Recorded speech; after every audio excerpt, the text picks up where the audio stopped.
जय श्री हरि दोस्तों, स्वागत है आपका आपके चैनल शिव महिमा में। दोस्तों, आज हम आपको अपरा एकादशी के बारे में बताने जा रहे हैं। अपरा एकादशी ज्येष्ठ माह की पहली एकादशी होती है, जो कि आपके लिए अपार संपत्ति की प्राप्ति के मार्ग खोलती है। अपरा एकादशी का व्रत करने और पूजा पाठ के उपाय करने से आपके घर में आर्थिक संकट दूर होगा और आपको अपार संपत्ति की प्राप्ति होगी। ज्येष्ठ मास के शुक्ल पक्ष की एकादशी को अपरा एकादशी कहते हैं।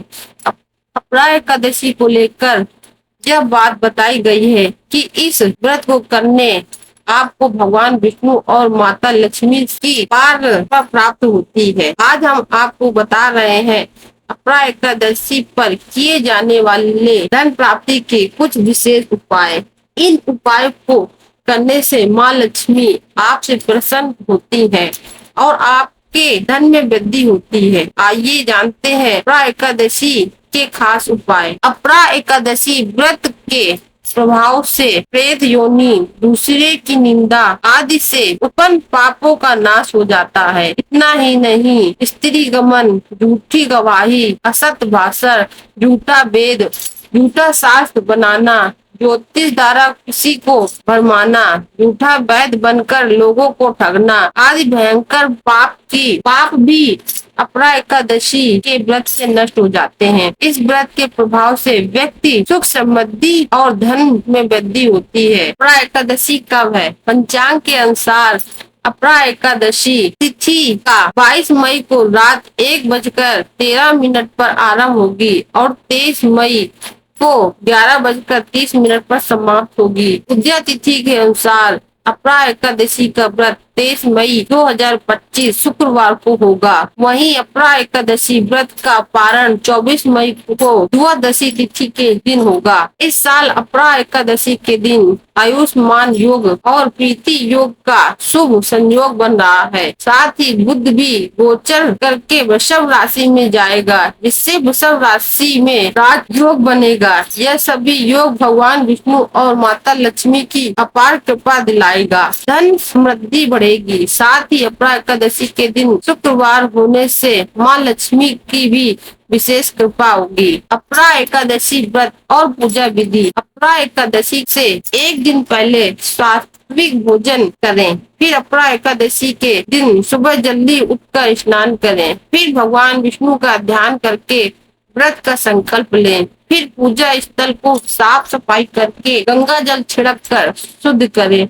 लकड़ी की चौकी पर पीला कपड़ा बिछाएं। चौकी पर भगवान विष्णु और माँ लक्ष्मी की तस्वीर विराजमान करें। भगवान का अभिषेक करें। वस्त्र आभूषण और फूलों से श्रृंगार करें। हल्दी चंदन अक्षत से तिलक करें। धूप दीप करें। मिठाई फलों का भोग लगाएं। अपरा एकादशी व्रत की कथा पढ़ें। आखिर में भगवान विष्णु और माता लक्ष्मी की आरती करें। अपरा एकादशी उपाय। अगर आप अपने जीवन में खूब उन्नति करना चाहते हैं तो आज के दिन एक जटा वाला नारियल लेकर उस पर लाल मौली बांधकर श्री हरि का ध्यान करके उसे बहते जल में प्रवाहित कर दें। नंबर 2, अगर आप अपनी धन संपत्ति में बढ़ोतरी करना चाहते हैं तो आज के दिन एक सफेद धागे में पीले फूल पिरोकर उसकी माला बनाएं और भगवान विष्णु को अर्पित करें। साथ ही भगवान से हाथ जोड़कर प्रार्थना करें। नंबर 3, अगर आप अपने जीवन में खुशियां ही खुशियां लाना चाहते हैं तो आज के दिन श्री विष्णु मंदिर में जाकर शहद की शीशी का दान करें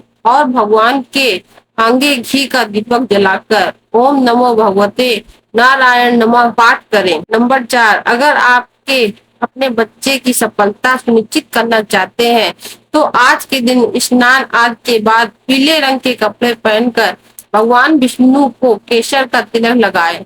अगर केसर ना हो तो हल्दी का भी इस्तेमाल कर सकते हैं। भगवान को तिलक लगाने के बाद अपने बच्चे को भी तिलक लगाएं। नंबर 5, अगर आप अपने सभी काम से माता पिता का सहयोग पाना चाहते हैं तो आज के दिन तुलसी के पौधे में जल अर्पित करें और तुलसी माँ को हाथ जोड़कर प्रणाम करें। नंबर 6, अगर आप बिजनेस के किसी काम से यात्रा करने जा रहे हैं और अपनी यात्रा से काम में लाभ पाना चाहते हैं तो आज के दिन अपने स्नान के पानी में थोड़ा सा गंगा जल और कुछ सफेद तिल के दाने मिलाकर स्नान करें और स्नान के बाद भगवान के आगे हाथ जोड़कर कोई पीले रंग का रुमाल या पीले रंग का छोटा सा कपड़ा लेकर आज पूरे दिन अपने साथ रखें। नंबर 7, अगर आप किसी खास काम से कुछ प्लानिंग कर रहे हैं और उस प्लानिंग में आप सक्सेस पाना चाहते हैं तो आज के दिन बरगद के पेड़ में जल चढ़ाएं और जल चढ़ाने से जमीन से में जो गीली मिट्टी हो जाएगी उस मिट्टी का तिलक करें। नंबर 8, अगर आप परिवार में सबके बीच बेहतर तालमेल बनाए रखना चाहते हैं तो आज के दिन भगवान विष्णु को माखन मिश्री का भोग लगाएं और श्री विष्णु की मूर्ति पर या तस्वीर के आगे बैठकर श्री हरि के नाम का 108 बार जप करें।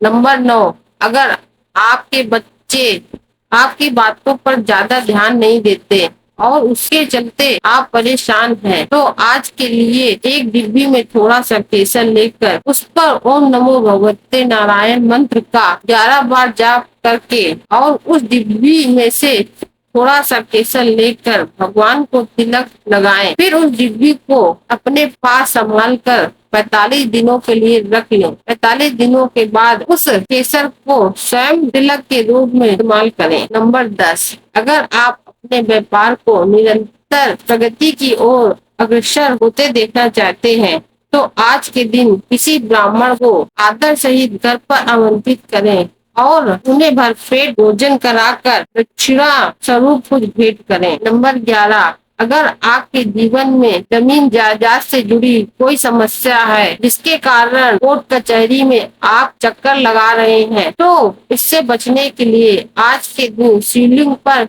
चावल मिश्री जल से अभिषेक करें, फिर सूखे मेवे का भोग लगाएं, कनेर का फूल भी अर्पित करें। नंबर 12, पीपल के पेड़ का उपाय। बड़ा एकादशी पर पीपल के पेड़ की पूजा करना बहुत ही शुभ माना जाता है। पीपल के पेड़ पर माँ लक्ष्मी का वास माना जाता है। बड़ा एकादशी के दिन संध्या काल में पीपल के पेड़ पर जल अर्पित करें और उसके बाद घी का दीपक जलाएं। ऐसा करने से देवी लक्ष्मी आप पर मेहरबान होगी, आपको धन लाभ होगा और सुख समृद्धि में वृद्धि होगी। आपको इसके साथ पितरों का भी आशीर्वाद प्राप्त होगा। नंबर 13, शंख से जल अभिषेक करें। अपना एकादशी के दिन शंख में दूध भरकर उससे भगवान विष्णु की प्रतिमा का अभिषेक करें और प्रभु का पंचामृत से भोग लगाएं। ऐसा करने से आपको भगवान विष्णु का आशीर्वाद प्राप्त होगा। ऐसा करने से माँ लक्ष्मी की कृपा होगी, आपके धन में वृद्धि होगी और घर में बरकत होगी। अपना एकादशी के दिन शाम के समय तुलसी के पौधे के नीचे गाय के घी का दीपक जलाएं और भगवान विष्णु का ध्यान करते हुए तुलसी के पौधे में 7 परिक्रमा करें। ऐसा करने से आपका पूरा परिवार सेहतमंद रहेगा और आपको स्वास्थ्य में बुरा प्रभाव नहीं पड़ेगा। तुलसी दल। श्री हरि को तुलसी अति प्रिय है। एकादशी के दिन भगवान विष्णु को तुलसी की माला अर्पित करें और साथ ही शाम के समय तुलसी के पेड़ में दीपक जलाएं। इस दिन भूल कर भी तुलसी तोड़े नहीं, ना ही उसमें जल चढ़ाएं। मानता है कि माता तुलसी भी एकादशी का निर्जला व्रत रहती हैं। इससे माँ लक्ष्मी प्रसन्न होती हैं, धन के भंडार भर जाते हैं। दोस्तों, यह थे अपना एकादशी में कुछ उपाय। दोस्तों, आशा करती हूँ आपको ये वीडियो पसंद आया होगा। अगर वीडियो पसंद आया हो तो वीडियो को लाइक, चैनल को सब्सक्राइब, कमेंट बॉक्स में जय श्री हरि अवश्य लिखें।